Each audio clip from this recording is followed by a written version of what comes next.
Shalom and welcome to Jewish Insights. So my guest today, who I'm actually meeting in person for the first time right now, has already changed my life for the better, as well as the life of my friends. And that happened as follows. I was recently on a hiking trip up in Maine with 6 close friends from college. And it appeared that we'd be seeing some sunrises and doing some praying over the weekend. Like the person I am, I had this book that I'm going to speak about in a few minutes that he wrote with me because I was preparing for this interview. And I did my high school cramming the night before. I read as much as possible as I could. And I brought some of those ideas with me to praying first for a sunrise on a Friday morning, and then prayer over the weekend, Friday night services, Saturday morning services. One of my friends said this was one of the most powerful religious experiences he's ever had.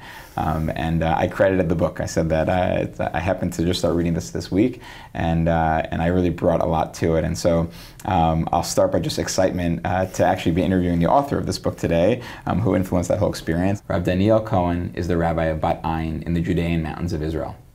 Over the past 30 years, as a rabbi, head of yeshiva, and spiritual guide, he has taught thousands of students, uniquely combining the world of Torah learning, Jewish mysticism, and deep psychological insight, and has culled and developed effective techniques for personal and spiritual renewal. If you are trying to grow and you are looking to Torah as your guidance to grow, to improve your life and yourself, you want to speak to or visit Rav Daniel.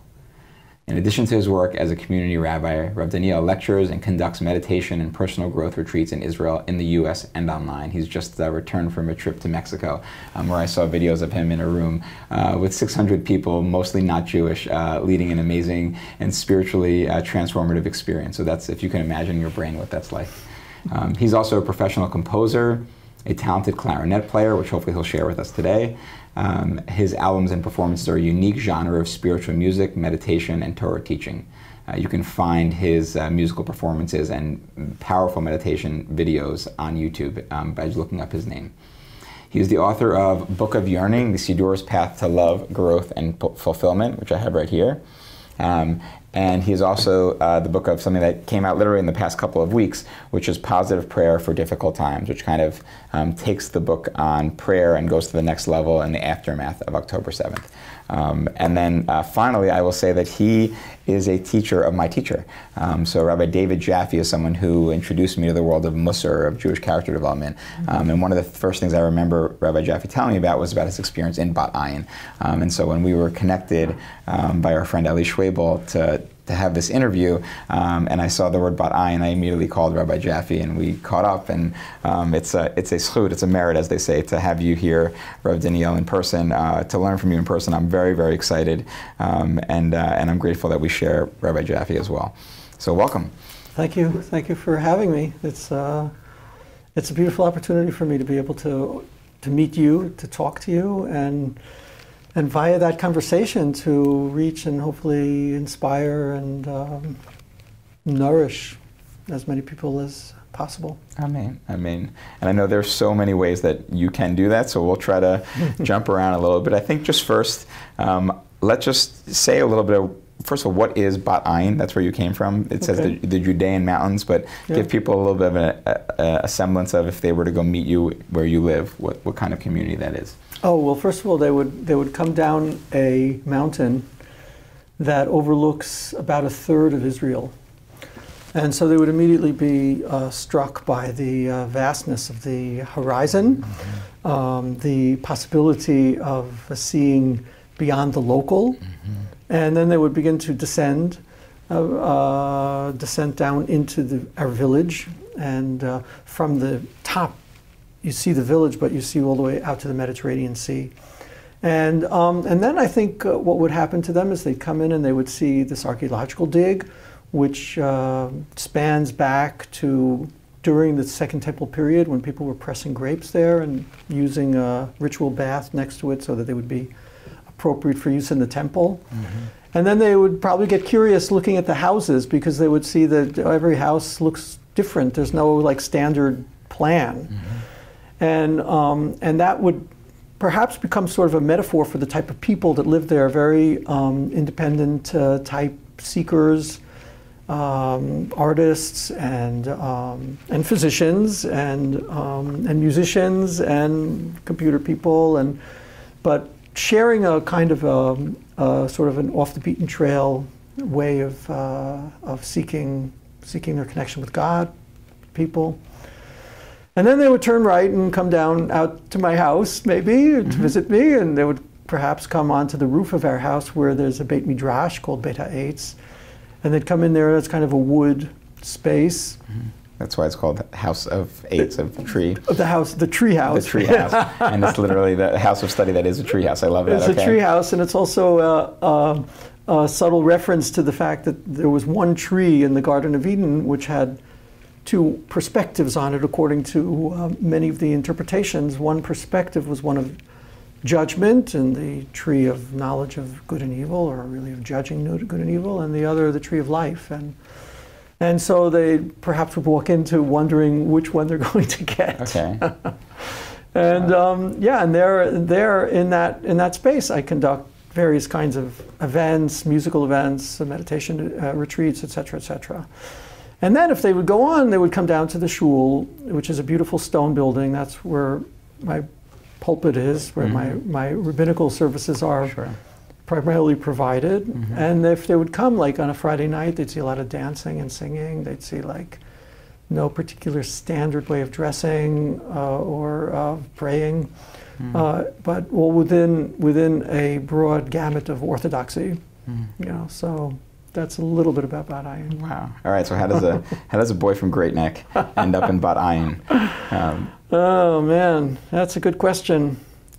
I think on a certain level, it's a reflection of my parents' sort of rectitude. My parents were super straight, but what happens when you're super straight and seeking being straight, not in order to fit into something, but rather because you really believe in it. So I think from the very beginning, they kind of oriented us as their children towards that sort of authenticity. Now, there was nothing like spiritually charged about them or anything. My father was a mechanical engineer, and my mom was a speech pathologist. But I think from the beginning, there was something in being in Great Neck that actually didn't fit. And so Hashem, in his wondrous ways, had my father's company that he was working for move down to Florida and into a place where there was almost no Jewish life.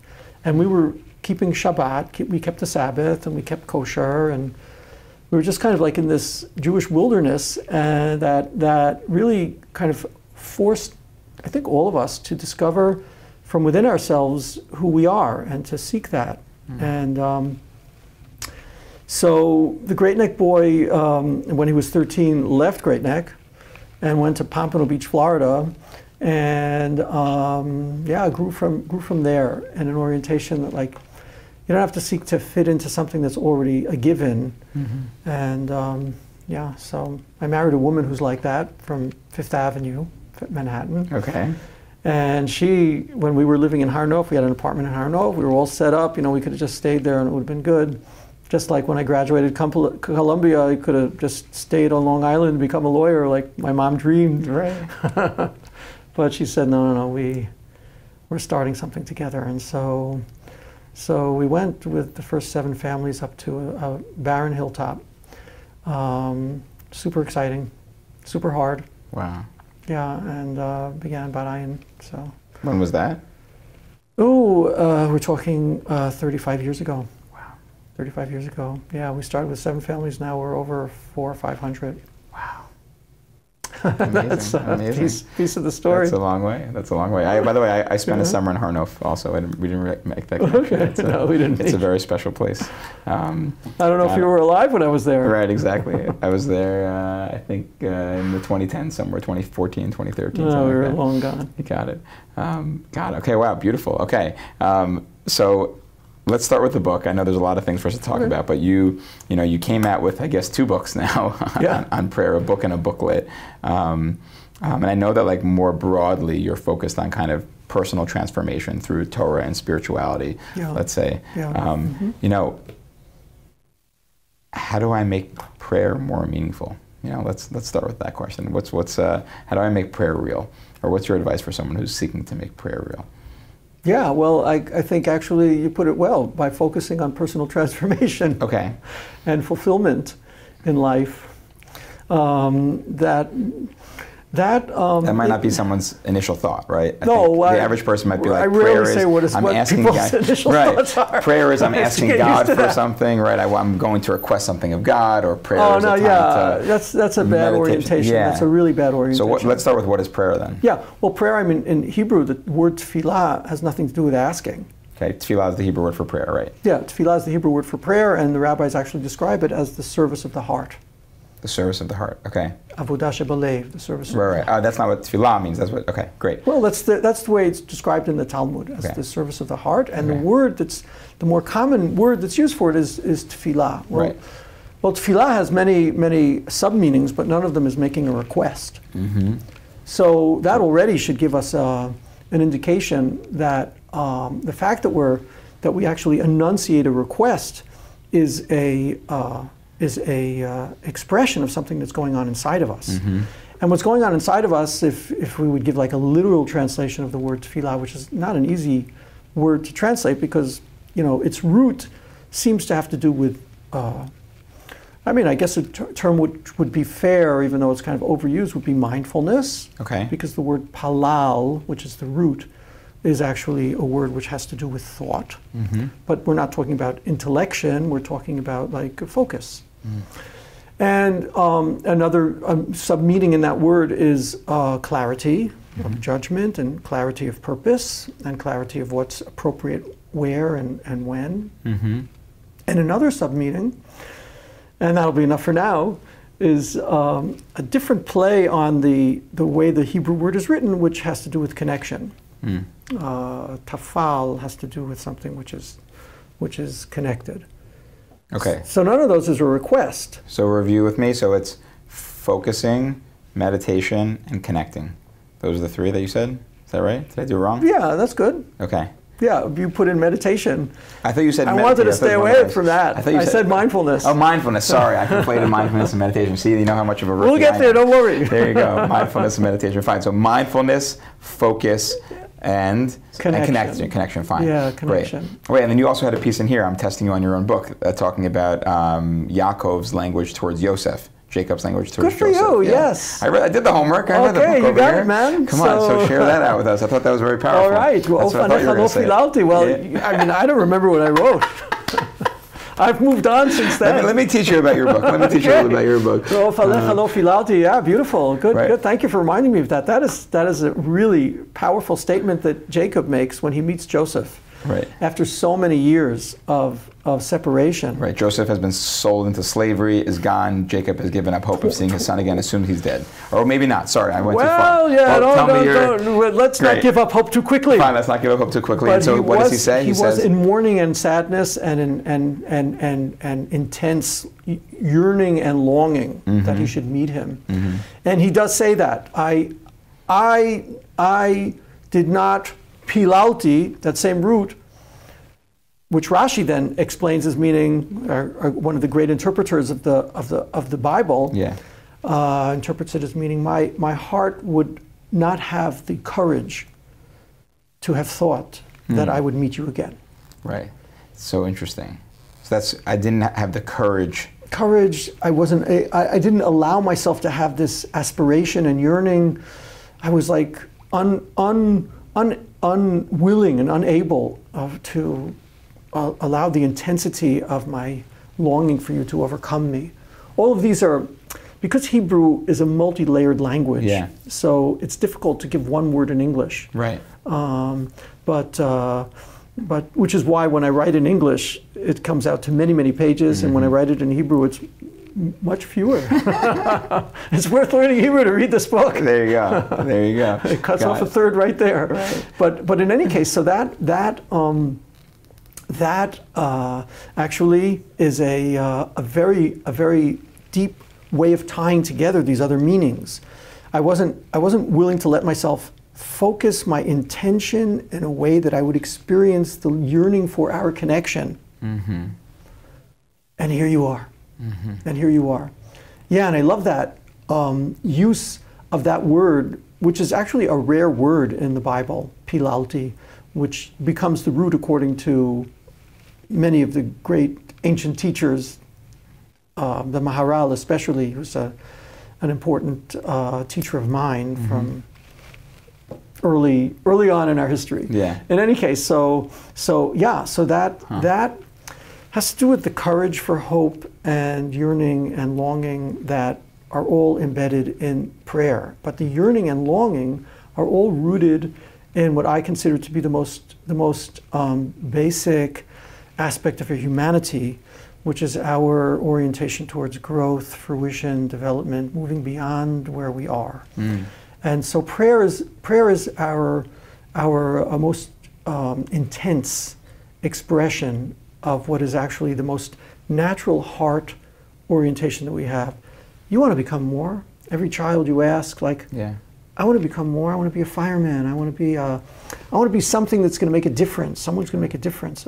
Strangely, that I would say is probably the most basic human drive. And that's what prayer reflects and expresses when we turn that towards the divine, which we also need to talk about what that is and who that is. But so therefore, I think you were right to frame me that way. You know, like as someone whose devotion is to personal transformation and growth and development, and really writing this book about prayer is a subset within that, that broader intention of mine to bring people to a greater fruition in their lives and fulfillment. So. Got it. So there's it's almost like spiritual technology. It's like tools that we can use to further ourselves. There are, yes. Prayer is a core one. It's a subset of them, and you've written a book on that one. Yeah, it's a tool in the sense also of what it does to you, and it's probably not nice to talk about our relationship with God as one of technology and tools, but rather that the fact that it comes to its fullness in a calling out to the infinite creator of all is definitely going to make that growth far more impactful. Sure. Yeah. So let's, before we get into how prayer works, you referenced it. Let's talk about God for a second, the G word, as they say, or the divine, or however that language you use. Yeah, you said we'll get to that. Let's get to it now for a second. Wow, that was quick. When we only have so many minutes on the planet, as they say, and I'm very appreciative for these minutes with you. So tell me a little bit, how do you relate to that concept, and maybe that'll inform the way we think of what we're trying to do in prayer when we come to prayer specifically. Yeah. Wow, boy, how did we get here so fast? You dropped the word. You dropped the divine word. I mean, I'm a rabbi. Yeah. Okay, so, boy, I think we'd be foolish to try and bring definition to that which is by definition undefinable. Sure. But I would begin. You know what? Let's begin with something that's like so relevant to the particular time we're in right now, which is Elul. And the way I begin actually introducing people to their relationship with God through one of the terms that the Talmud uses for God, and that is makom. It's the place. The place. The place of the universe. That's we use that word. I think in Ashkenazi circles, if you visit someone for a shiva call, right? If you're paying a shiva call, you say hamakom yanachem etchem, may hamakom comfort you among the mortals of Zion in Jerusalem. That's the time that I think of us using that name, makom. That's right. Say more, yeah. Yeah. Okay. Yeah. It's although it is used fairly often by the rabbis, and actually in one of the most directed description of a particular practice that is described in a Mishnah in an early statement of the rabbis, very early from the Second Temple period, about these people who were called Hasidim, which aren't the ones that later became the people with black hats and black coats, but we're talking very ancient people who were devoted to chesed, which is a love of life and existence. And they would spend an hour in a practice called shehiyah, like pausing, in order to in order to align, direct, focus their hearts on makom. And then they would pray. That's really interesting way to prepare for prayer. Yeah. And I think that use of that word makom is very telling because it's got a double entendre to it, a double meaning. It means they would just settle into place and they would have their hearts aligned with place. So when you read that, you wonder, like, which place? The place of the universe, the place of existence, or just sitting in your place? Which one is that? Yeah. And I love that richness of the Hebrew language, because why would you think those would be different exactly? Right. And there you are in something of a almost a paradoxical statement. I mean, you mean that if I experience myself in place, then that has something to do with the sacred connection to the divine? Well, young man, you know, it's actually the only way to begin, because the most intimate experience we have of anything is of our own existence. When you quiet down and stop all the doing and get in touch with this simple presence, and it doesn't have to be a full hour. It could just be listening to something beautiful that envelops you. This is why music is so elemental for me, because it's something that just kind of aligns people with this simple experience of I'm alive. This is real, right? And when that happens, that's actually the best doorway to the appreciation of the fact that there's this intense presence of life, realness, existence. Wow, like, and without getting philosophical or intellectual, like where did that come from? I'm not going into that, but just like a person will develop a sense that doesn't stop here. This existence I'm experiencing is something which is actually being nourished and fed by a more ultimate place and ultimate existence. So getting back to your question about God, right? That I think is probably the most appealing to me depiction of what it is that we're invited into being in a relationship with when we talk about Hashem. I prefer to call him Hashem, which means the name, which is referring to a very particular name of God, which is Yud and Hey and Vav and Hey, which we don't like to actually say, because what it means is forever bringing into being, forever bringing into being. So it's so many words that, you know, we just say Hashem or Hamakom, but that experience of like my growing, my experiencing, my being alive, my having compassion on life itself, that it should grow and flourish, which is really the experience of love, like that I want you to succeed, that I want to succeed, that I want the world to come to its greatest realization. All of those drives really they're not survival drives. They're drives that move us way beyond survival. And they are the divine drive, which is that essential push, which we all experience, and you've invested a lot in bringing forth that existence should come to its best, most beautiful, most full, most alive realization. So all those words are actually, you know, in a way to describe that name of God, that Yud and the Hey and the Vav and the Hey, which in Hebrew means the one who is forever bringing into existence. And you get in touch with that, almost ironically, not just by doing and stuff where you're just involved in yourself, but by getting in place, and then it starts to awaken in you. Yes, it's good, life is good, existence is good. Let's bring this into more. That's the beginning of prayer, which is coming out of that kind of an intimate connection to your own life drives for fullness and fruition. That, I think, is probably the best reason I can think of why the rabbis call it the service of the heart, because your heart is always pumping lifeblood, responding, emoting. I mean, And that's our contact with the divine as it pulses through us. Yeah. So beautiful.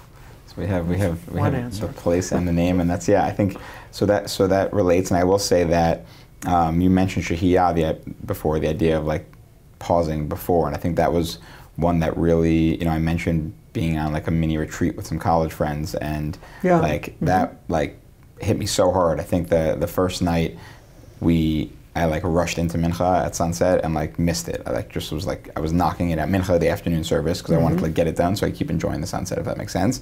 And then the next morning at sunrise, like I was about to start putting on my talit and my tefillin and my tzitzit, all the different rituals that we use to pray, and I just like sat and meditated a little bit just to like bring it in. And then I did the same thing Friday night services, Shabbat morning service. I really like started taking just a few beats to just like bring myself into the moment, connect with Makom, as you said. And by the way, then it ended up spilling out into other places. Then like anytime we were at the top of a hike, like instead of just like chatting at the top of the hike about whatever we were chatting at on the way up the hike, I would just be like, I learned from my friends and we learned from each other, kind of like, okay, let's just sit up here in silence, for 2, 5, 7, 10, 15 minutes and just like be present here, which I felt like it helped me connect like meaningfully and deeply. There was certainly some crying and that kind of thing. It was just like, it felt like it gave me some time to be like you said, like connecting with the universe beyond me, if that makes sense, very powerfully. Does it make sense? Yeah. It probably doesn't make sense on a rational level. Right. And that's why you keep saying, does that make sense? Because you experienced something, which doesn't really have a language to describe it so well. Yeah. And if I might just, help you with that that question, checking in of does it make sense, and affirming that it does not make sense, because we're such language-oriented creatures, we often forget that language is a set of symbols that we use to represent things that we're experiencing, knowing, that are going on inside. So if I say to you, and I just want to get to this for a moment, myself, if I say to you, I love my wife, and I wanted to wait a moment because I miss her, we don't usually travel separately. Right. You're on the road right now. Yeah, and I love my wife. Now, you a little bit know what I mean by that. You probably aren't checking it really with like, love, what is that? Yeah, I'm also, you're not resonating with it right now. You heard me say that, so you sort of register, I love my wife, But I mean a lot by that, which I cannot translate into language. I can experience it though in a way that is far beyond what language could describe. Because there's sort of the syntax of language, and language as a symbol for something, like the word. And then there's the inner reality of it, the experience of it, the consciousness of it. That's where, when you go silent, in a sense, you're forced, unless you continue with language in your brain thinking things, you're actually pushed, I wouldn't say forced, you're invited. You're invited into a contact with the realm, which is the realm of the meaning that precedes the expression. Yeah. So the meaning that precedes the expression also, you get what I'm saying? It's So it's like, so when you're sitting with that and you say to your friends, hey guys, how about if we stop talking?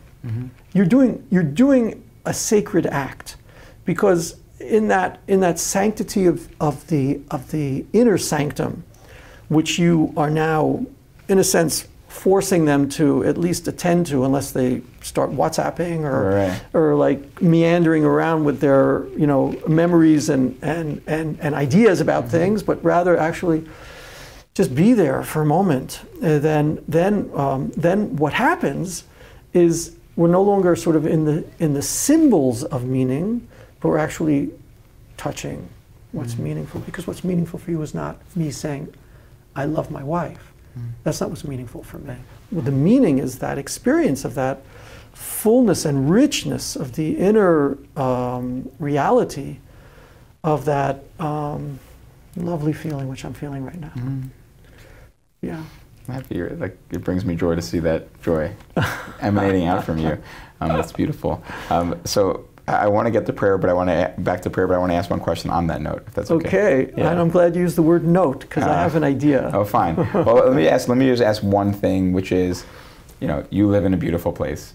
I just had these powerful religious experiences on the tops of mountains overlooking water with, it's Acadia National Park. It's like, forest and sand and rock and cliff, and, it's really hard to not feel awe in that moment. And, surrounded by friends, all that kind of thing. Can you just to use the note metaphor further, can you hit on the question of what it's like to, how do you tap into those meaningful experiences when you're not surrounded by all the beauty? Where it's, does that feel like cheating a little bit, or should we be going those places? I think, you can imagine someone who's praying every single day in the same place, and it becomes rote, and it's a little bit harder to find Forget the prayer. We'll get to the ritual prayer. Great. We're not there yet. Fine. But you're wondering, could a person come in contact with that same sense of the awesomeness or sanctity or sacredness of life and inner experience in the inner sanctum? Well, not could. How, I guess is what I'm asking. Yeah. Oh, good. How do you, good. I the answer was going to be yes. Right, the answer is yes. But I think, aside from traveling 8 hours to go to a mountaintop. No, you don't need to travel. You do not need to travel 8 hours to go to a mountaintop. I just had 35 people in a room, or 600 people in a big room, in touch with that. And the way it works really is the most marvelous gift that we have, and that is so accessible, and yet so rarely accessed by people who are involved in all of the doings that they do. By this, first of all, a decision, which is a kavanah, having an intention. I'm intending now to release myself from the activities which are themselves symbols. Sure. When I do this, it's also a symbol of my desire to drink something. Right. So my body is a symbol, right, really, for something which is going on. It's a language, as my language is. So I'm letting go of language right now. I'm letting go into what Rav Kook, also one of my great teachers. Do we have to give a biography of everyone we talk about? Look up the interview with Rabbi Zev Reichman on Rav Kook. Okay, fine, whatever. In any case, we had Rav Kook Day here a few months ago. Good. Yeah. So it calls the Dmama Elyona, the supernal stillness. Okay. The supernal stillness.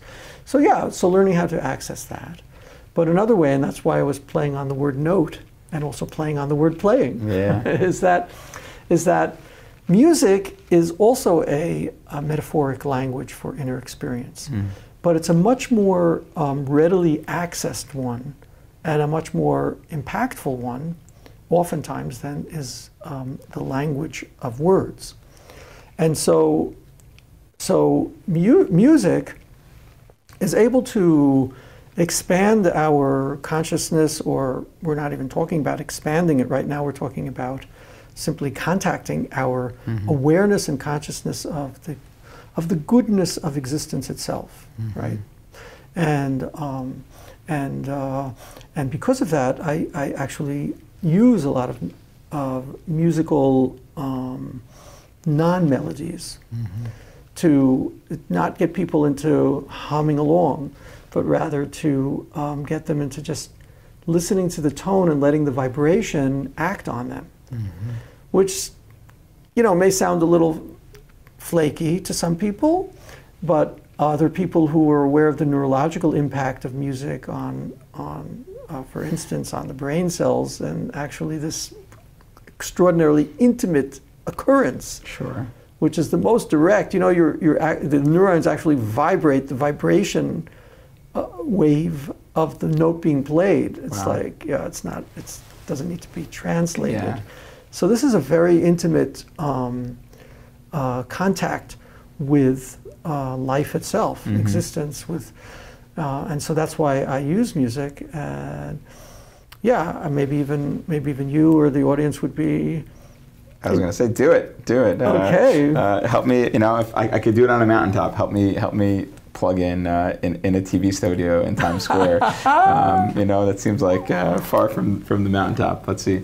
But we have a tish. There are holy things happening in this space already. All right. There's already holiness here. Yeah. So I did bring my clarinet. Mm-hmm. And I would like to invite you and our JBS family. JBS family. Okay, that's a nice way to put that.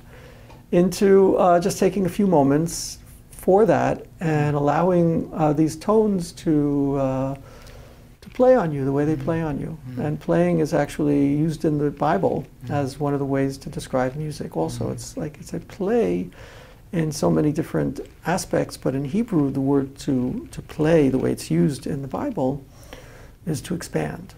Because sochek, the word mischak and misachakim, sochek is actually another word, as it's explained in various places, for expansion, expansiveness. There's something called a midah schuka. The rabbis talk about if you have something that's filled over the brim, they call it a midah sechuka, because as one of the interpreters explains, it looks like someone smiling. Now smiling, joy, and something flowing beyond the limits of the vessel, and playing music are all interrelated. Because when I play music, and I hope this will be this brief experience people will have, they feel somehow sort of expanded. That expanded is an experience of, I'm not in the language which limits us. I'm not even entirely limited by my body and what I'm experiencing. I'm just experiencing something which, by its nature, extends far beyond all that. So without any expectations, but just be in that. I'd love to play some notes. Thank you so much. It would be an honor. Okay. All right. Yeah, so I want to invite you to actually release your hands from their clasp. Great. And all of us, and to let our legs also just feel comfortable flat on the ground or whatever is supporting them. And to close your eyes and let yourself begin to notice. Simplest place to begin is just notice the weight of your body as it's pulled and, in a sense, invited by the earth to stay connected to the place, to the makom. Just noticing that. Then you might take a little breath of air in a conscious way and notice how actually this place you are in is supporting you and inviting you to another breath. And to just let the notes that I'll play awaken in you this very blissful and pleasant and serene sense of, indeed, I do have a place.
Allow a moment to appreciate,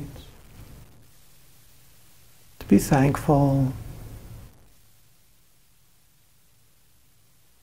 to sense the love of the one who is forever nourishing us, bringing us to a greater vigor, courage, and compassion in a life lived here now, in this place.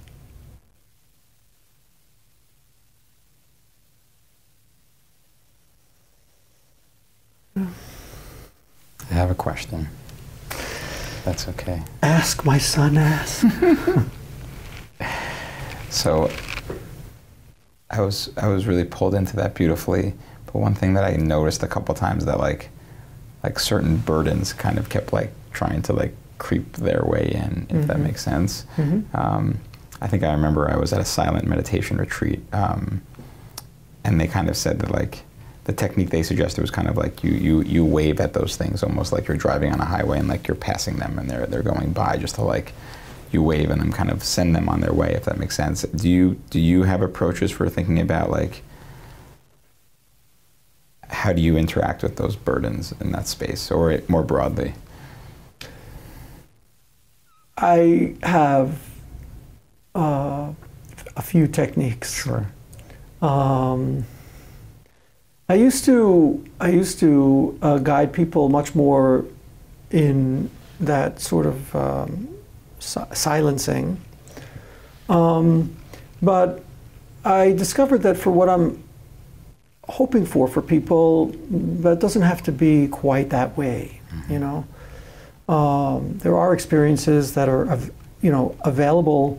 You know, if you spend quite a number of hours allowing that quieting to occur, and it does take time because our brain is, thank God, very curious, Sure. very active, very interested, very fear-filled, very analytic, very judgmental, very, very, very many different things which are elemental and crucial to our lives, but they are not the essence. They're not the essence. Our thoughts are not our essence by any means, and so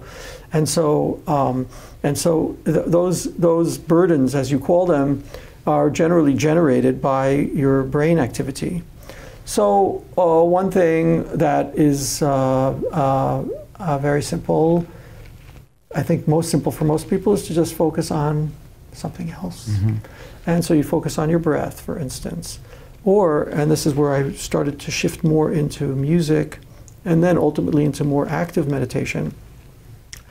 Here's something that I've developed and been working with, and that is that one is to focus on the sounds and let the frequencies just move you where they move you, and kind of let go into that, right? I felt that a lot, yeah. Yeah, exactly. So I have a lot of music on YouTube that is sometimes just my clarinet and sometimes a beautiful background that's played by some super talented musicians that I work with, in creating these kinds of frequencies for people to just kind of like let themselves go into that. And then the music actually takes you away into, and here's another beautiful play on Hebrew. The word shira actually is the same word that's used for hashra'ah, which means inspiration. Right, and shira means song. And shira means song. Okay, so the same word for song is the same word for inspiration. Inspiration, and also the same word for being present, shore, being present, being absorbed into, and seeing, but not physical seeing, prophetic seeing. And that's used in a statement that's made by actually none other than Bilam, who says, Ashurenu v'lo mikarov, I'm envisioning something that's in the distance. He was talking about a prophetic vision. And the reason that music does that is because it actually, again, it takes us out of the symbols into the awakening of an inner experience, and that will help with those burdens. And it's good, and it's legitimate, it's advised, especially to, you're a busy guy, and you got a lot on your head, and you use your brain a lot, and that's a lot of your success is there. And your mind and ideas and thoughts are like running rapidly, and so like, oh, I'm just gonna lay back and relax into this in this music, and because of the impact on neurologically also, you can just let that go there into that more direct and intimate contact with life itself, and the energies of life itself. So that's one piece of advice. The other is something which I've been working with, and actually last night in a training I did with people, is learning to. I don't know how much instruction we want to get into in a program like this, but learning. Go for it. Okay, I'll just say like learning to notice that thought happening, and then noticing the I, the you that is actually who's looking at that thought. It's a little different than what you just described. Like there's a me that's looking at that thought. Like it's a weird thing, it sounds like, but like there's a me now that's sitting here talking to you. But there's also an aspect of me that can like sort of step back and say, where do I want this conversation to go? Look at the two of us, marvel at this. While we're continuing to have this conversation, I begin to move above this direct interaction and develop a higher, or access a higher self that's like, wow, I'm on the road, I'm talking to Justin, and we're like reaching people with messages that could truly transform their lives. Now that's me like going and looking at the context. So there's another me that's always there. Sure. And then there's the other me that's saying, oh man, I can't believe you just said that. Who is that? What do you mean? Who are you to be saying to me that you can't believe that I just, who am I and who are you? But we all have that. And the reason that is because we are actually an extended identity that extends far beyond just what's living in our bodies. And so you, who's someone who loves Musar, I'm sure you've talked about that here. That's a path where like you're living your life, but then you consider it and you observe it and you say, no, I want it to go a different direction. But that's also you, and that's you. You're the guy who's making all those flubs, and you're also the guy who's saying, better luck next time. So if you now notice the self that's, in a way, like kind of notice the self that's looking at you thinking those thoughts, because you just noticed you had a thought. So now there's a you that's noticed you having the thought, so you're not the thought. So now just invite that you, invite that I, that just noticed the thought, and just say, would you like to just merge with a more expansive awareness right now? Would you like to? Generally the answer will be yes. That's so interesting. Set me free. Get me out of my Egypt. Get me out of my narrow straits right now. The Hebrew word for Egypt, Mitzrayim, means the narrow straits. Exodus, let me out. And then that happens, and then lo and behold, the thoughts will likely subside. And if they don't, then that's okay, because then look at the other I that's noticing those thoughts continuing to go. And then it becomes like, it doesn't matter if I'm thinking or not. What's happening is I am interacting with a higher and more expansive reality of my identity. And that's where we want to go to, because that's what's putting us in touch with the most ultimate identity, who is God, who is Hashem. That's the ultimate identity. So we keep expanding and like, oh wow, what a perspective. So that becomes a much more accessible way for people than the sitting in silence and watch your breath. Oh, I'm doing this again. I'm going to keep. It's so interesting for me, because I'll just say that I think that, you know, one of the things I strive to do is to be what's called radically present. To like really try, not that I'm good at it, but it's certainly something that I try to do. You're pretty good. Which is like to like really be present, and then you know you parallel with that, you put the idea of like kind of sometimes zooming out and seeing the whole thing. And I think my first instinct when you were sharing that was to feel like, well, am I still being present if I'm like, you know, going to the balcony and looking down on what's happening there and having those conversations? But I think at the end of the tunnel, I hear you saying, or at least I'm projecting, that there's a way to be present in all of those at the same time, to be present like with the person you're with, but also be present in the expansiveness, and like it, in some ways can inform the way you're being present with the person you're talking to. Yes. Got it. I learned from the teacher. You got it. All right. You got it, and you got something very Jewish about it. Okay. And that's what I want to point out. That you beautifully reflected the tension that you experience in my, oh man, is this real? Is this like, is this honest to me, and is this going to take me away from living life here? Yeah. So that's where the mountaintop becomes a nice metaphor, but it's really a respite, as opposed to what I'm now going to push us for, and that is that what happens, and this is the most transformative and beautiful aspect of this. This is what I was really teaching these men last night, is like what happens then is now that you've merged into that expansiveness, which is the divine identity. But I don't want to overdo it for people. They might get scared. A lot of people are scared of the divine. He's got all kinds of baggage along with that. But so then just call it into the one, right? Emerging into the one. To now be calling yourself back to relate that back to the one who is present.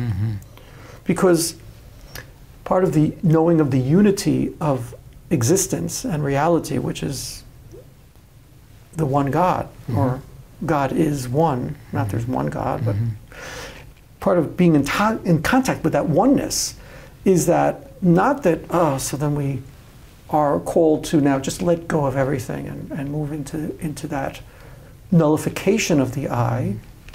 No, I'm not using that word. What I'm telling you is to expand into the greater I. And the reason I say it like that is because my identity is not lost, it's expanded. If my identity is expanded, then it can also be contracted. And it's also actually one continuum. It's not like there's God and there's me. My own identity, when it expands, is in contact with the ultimate identity of existence, right? And that then can actually motivate me and encourage me to don't lose that I. That's very, very dear and precious. That's the Jewish move. That I, that small I, that's not something you want to get rid of. That is something you want to be informed and inspired by the higher I. And then when that guy cuts you off in traffic and you feel the small I that's driving, and you need that small I to drive, man. When you feel that small I now reacts to being cut off, that's a moment to now to just expand out for a moment, and why don't we just let that small I touch its own expansive identity for a moment. That's probably all it'll take, especially if you're practiced in it. Or bring in someone else's identity into the expansiveness, right? And recognize there's a human there that's doing the cutting off and what might be going on for them that day. And there's a whole, Well, you're actually taking it the next step. Beautiful, Justin, because the next step is, well, he's also part of that I and that expanded identity. Yeah, maybe he's having a bad day. Maybe he's really in a hurry. Maybe he's like running away from something. Maybe he's running, whatever it'll be. But I'm not so into the intellectualizing it and the explaining. That is a Musar path to teach merit about that person. You don't have to go there in terms of your own transformation. It's just enough to experience what I'm describing, and you don't have to go into all of the. You don't necessarily have to go into all of the thinking about it. You can. I mean, there's nothing wrong with that. But I just think that in terms of the practices we're describing, which I believe put us more in touch with God, with Hashem, than all that thinking it out, staying on topic, right? That it's just enough. It's just enough to let that happen. So I actually had a lovely drive here, stuck in traffic. It was really very, very lovely. I mean, it really was very, very lovely, and it can be. And I want to tell you and everyone, it can be very, very lovely. I didn't even have any music on. I don't know how to operate the radio in a way that I can get to the music I'd like to be listening to. So I'm just sitting there and and actually on my way here, stuck in the Manhattan traffic, which we don't have in Bad Ayin. It's what a scene! I'm looking around. I had to pull out my WhatsApp camera and film it for my kids. Look at this place. People are going somewhere. I'm just not sure where. And just maintaining that, and I got lost, and I called you from where I was, and just like, so my small I can get super tense and critical and self-deprecating and judgmental and angry, and I got a small I, man, too. Yeah. But it's gotten more used to this process I'm describing, and so it's much less reactive. And you know, so the personal growth people say, "Oh, that's a good tool," and then I kind of like shudder. I wasn't teaching a tool really, although it's translatable into that. I was teaching about contact with God, because that is my life mission. Is that kind of connection and contact? Yeah. And so, like tefillah, prayer is one avenue towards that. That's all. But it's just one avenue towards that. Wow. All right, so I could talk for hours more. I have so many questions, but I will say just a few plugs. First, I'll say we didn't get to it, but there is a beautiful, beautiful element of this book here where you kind of talk of the ladders of prayer. I don't want to do it justice, but the way I told my friends about it was kind of like we start with pausing to prepare, and then we appreciate the physical, then we appreciate the emotional, then we appreciate the intellectual, and then we talk about like what could be. I hope I did that justice. And then there's a moment of like, you know, tachanun, as you call it, like, which is like, you know, personal prayer, and then we kind of come back just down. Letting go. Yeah. So I didn't do it justice, but if you want to have a better understanding, pick up the book and get a sense of that. I didn't get to ask you, but maybe I will off camera, kind of, you know, what does prayer look like after October 7th? But if people want to see it, crucial. This is a gift for everyone, and it's 99 cents on Amazon, wherever you get your Kindle, books. Yeah. Kindle. So I'll say thank you for both of those, and then certainly if people want to see more of your content, check you out on YouTube under your name, right? Just look your name up. That's right, Rav Daniel, Kohn. Kohn, and there's lots of amazing, powerful content on there, some of which will be airing on JBS. What an amazing opportunity. Thank you so much for coming in. I appreciate your presence. Thank you.